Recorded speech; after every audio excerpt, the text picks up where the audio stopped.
I'm confident if I were to ask any of you, do you consider yourself to be a disciple of the Lord Jesus? Most of you would answer, of course. To understand the implications of this, join me on a brief journey as we look at life in Israel in Jesus' day. Jewish boys around 6 years old would go to the local synagogue to be taught by the local rabbi. The girls were taught mostly at home. The first stage of education lasted till the student was about 10 years old, and they began to memorize the Torah. By the age of 10, they could recite all of Genesis, all of Exodus, all of Leviticus, all of Numbers, and all of Deuteronomy.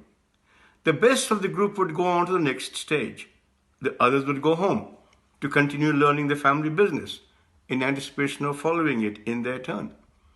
For the next 4 years, between the ages of 10 and 14, the best students would memorize the remaining Hebrew scriptures till they knew all 39 books.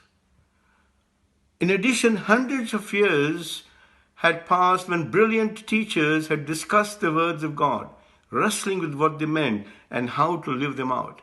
And this developed into a massive oral tradition which also the students studied in detail. These lads then moved to the final stage. They went to look for rabbis who would accept them as disciples. They didn't just want to know what the rabbis knew, they wanted to do what the rabbi could do. The rabbi would grill each student in everything that he wanted to ask them. He wanted to know if the youngster could be like him. If there was any doubt, he would send him back home to continue to learn the family business. But if he was sure, he would make him a disciple. The youngster would follow the rabbi everywhere, all day, every day. In the dusty paths that the rabbi traveled on, the dust from his feet would cover his disciples from head to foot by the end of the day. This was considered to be a great honor. Finally, at the age of 30, the Talmud, the disciple, became a rabbi in his own right. The new rabbi, Jesus, appears on the scene. Matthew records the coming of the first disciples. As Jesus was walking beside the Sea of Galilee, he saw two brothers, Simon called Peter and his brother Andrew. They were casting a net into the lake, for they were fishermen. "Come, follow me," Jesus said, "and I will make you fishers of men." At once they left their nets and followed him. They were fishing. Why were they fishing?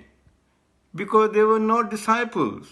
They were not following any rabbi. That means they were not the best of the best. They had not been good enough. They had not made the grade.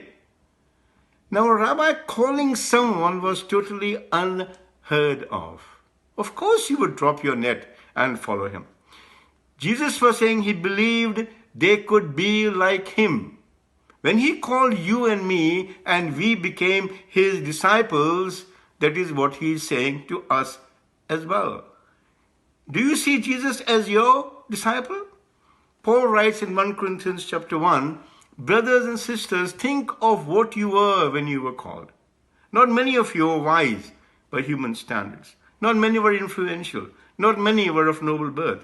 But God chose the foolish things of the world to shame the wise. God chose the weak things of the world to shame the strong. God chose the lowly things of this world and the despised things, the things that were not, to nullify the things that are, so that no one may boast before him."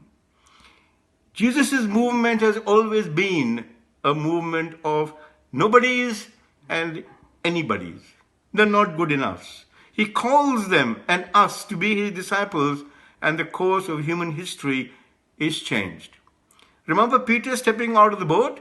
What was Peter thinking? Why did he think he could walk on water? Well, he was trying to be like his rabbi. He believed Jesus had chosen him to be like him, so he could do what Jesus could do. He actually succeeded, walked on the water. Then he doubted and sank. Whom did he doubt? Jesus? No, because it was not Jesus who was sinking.